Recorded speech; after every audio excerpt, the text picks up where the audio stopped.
Livro de Humberto de Campos, Boa Nova, escrito por Chico Xavier. Capítulo 10. O Perdão. As primeiras peregrinações do Cristo e de seus discípulos em torno do lago haviam alcançado inovidáveis triunfos. Eram doentes atribulados que agradeciam o alívio buscado ansiosamente, trabalhadores humildes que se enchiam de santas consolações ante as promessas divinas da Boa Nova. Aquelas atividades, entretanto, começaram a despertar a reação dos judeus rigoristas que viam em Jesus um perigoso revolucionário. O amor que o profeta Nazareno pregava vinha quebrar antigos princípios da lei judaica. Os senhores da terra observavam cuidadosamente as palestras dos escravos que permutavam imenso júbilo proveniente das esperanças no novo reino que não chegavam a compreender.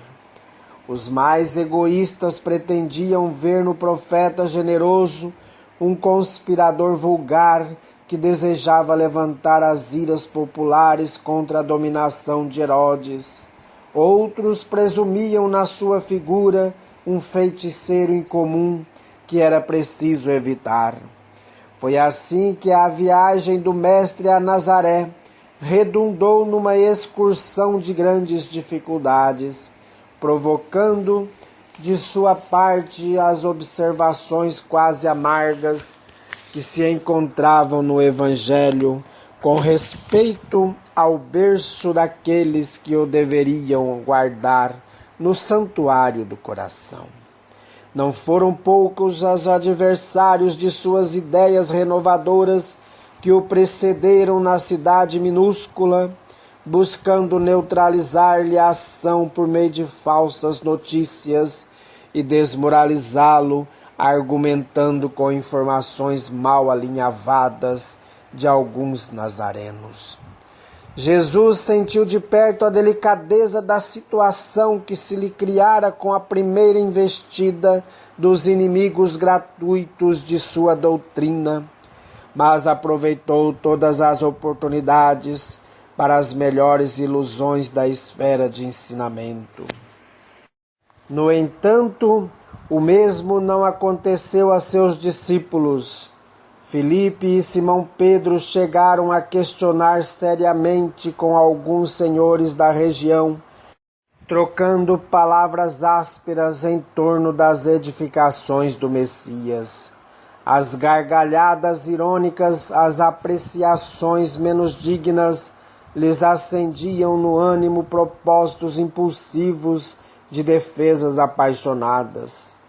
Não faltavam os que vinham no Senhor um servo ativo do espírito do mal, um inimigo de Moisés, uma secla de príncipes desconhecidos ou de traidores ao poder político de Antipas.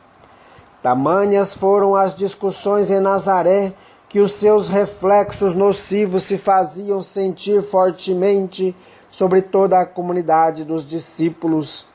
Pedro e André advogavam a causa do Mestre com expressões incisivas e sinceras.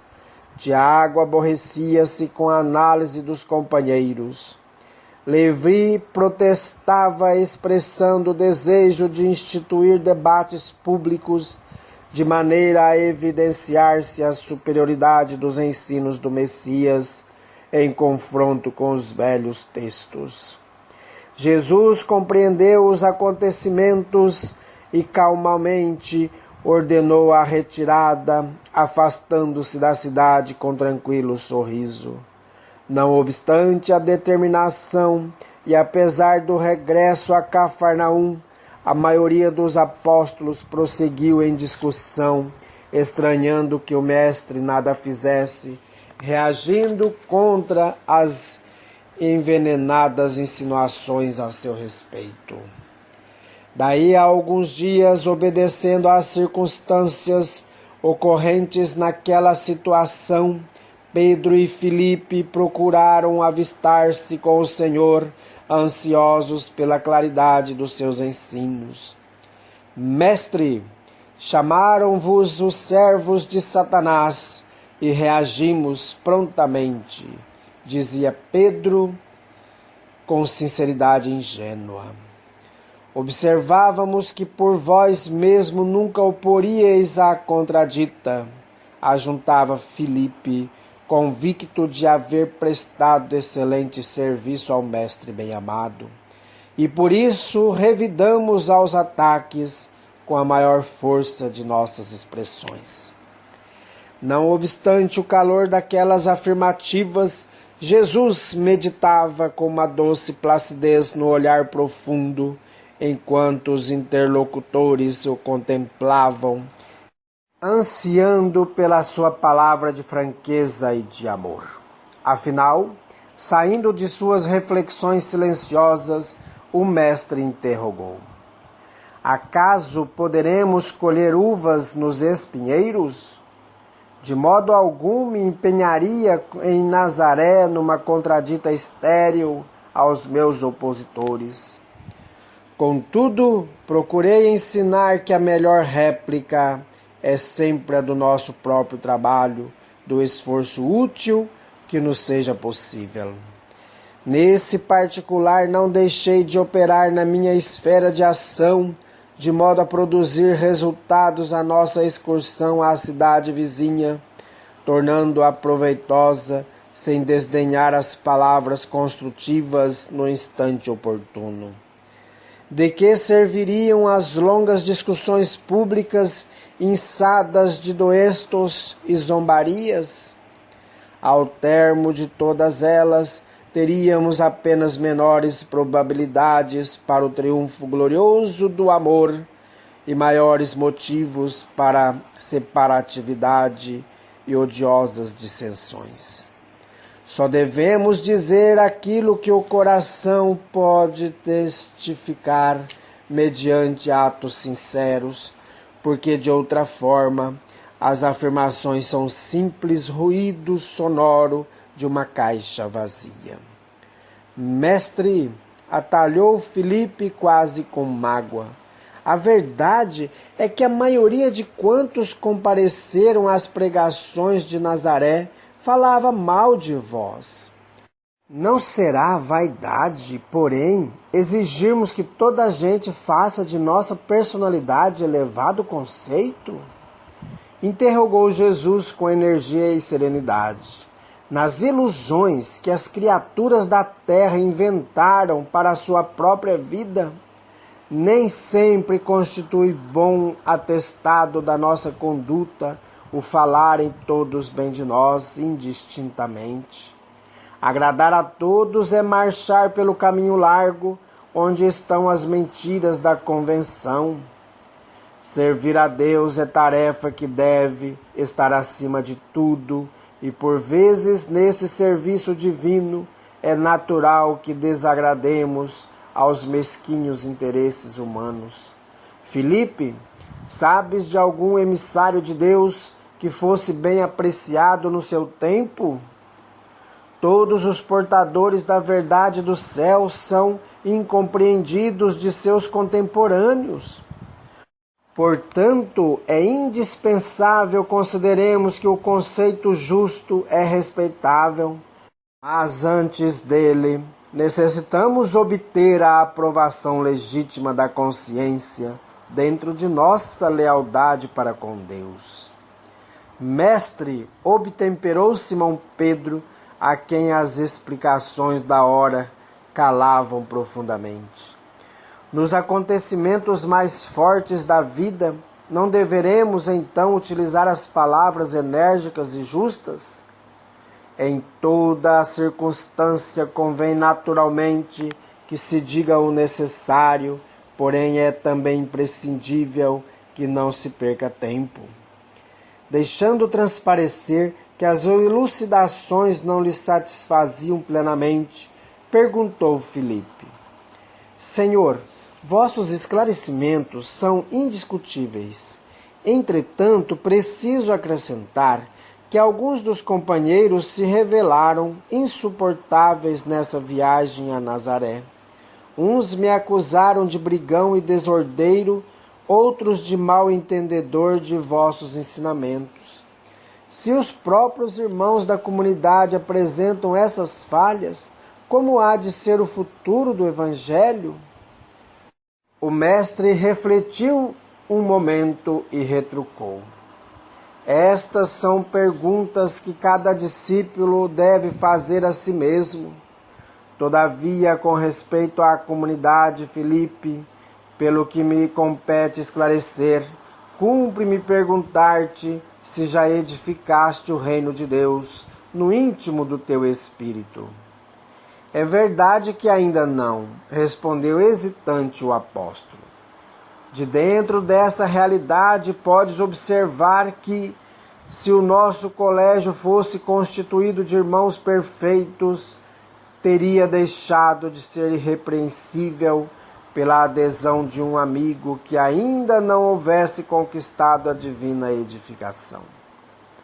Ambos os discípulos compreendiam e se punham a meditar, enquanto Cristo continuava. O que é indispensável é nunca perdermos de vista o nosso próprio trabalho, sabendo perdoar com verdadeira espontaneidade de coração. Se nos labores da vida um companheiro nos parece insuportável, é possível que também algumas vezes sejamos considerados assim. Temos que perdoar aos adversários, trabalhar pelo bem dos nossos inimigos, auxiliar os que zombam de nossa fé.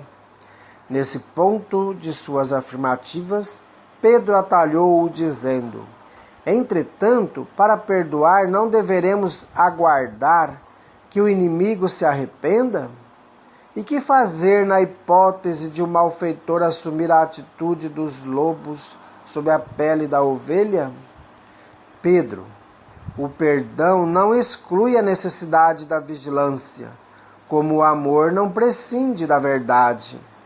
A paz é um patrimônio que cada coração está obrigado a defender para o bem trabalhar, no serviço divino que lhe foi confiado.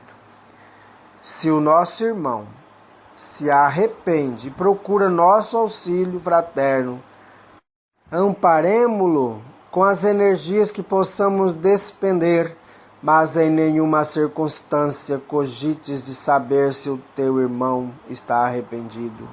Esquece o mal e trabalha pelo bem. Quando ensinei que cada homem deve conciliar-se depressa com o adversário, busquei salientar que ninguém pode ir a Deus com um sentimento de odiosidade no coração. Não poderemos saber se o nosso adversário está disposto à conciliação. Todavia, podemos garantir que nada se fará sem a nossa boa vontade e pleno esquecimento dos males recebidos. Se o irmão infeliz se arrepender, estejamos sempre dispostos a ampará-lo e a todo momento precisamos e devemos olvidar o mal. Foi quando então fez Simão Pedro a sua célebre pergunta: Senhor, quantas vezes pecará meu irmão contra mim, que lhe hei de perdoar? Será até 7 vezes? Jesus respondeu-lhe calmamente: não te digo que até 7 vezes, mas até 70 vezes 7. Daí por diante, o mestre sempre aproveitou as menores oportunidades para ensinar a necessidade do perdão recíproco entre os homens na obra sublime da redenção. Acusado de feiticeiro, de servo de Satanás, de conspirador, Jesus demonstrou em todas as ocasiões o máximo de boa vontade para com os espíritos mais rasteiros de seu tempo. Sem desprezar a boa palavra, no instante oportuno, trabalhou a todas as horas pela vitória do amor, com o mais alto idealismo construtivo. E no dia inesquecível do Calvário, em frente dos seus perseguidores e verdugos, revelando aos homens ser indispensável a imediata conciliação entre o espírito e a harmonia da vida, foram estas as últimas palavras: Pai, perdoa-lhes porque não sabem o que fazem.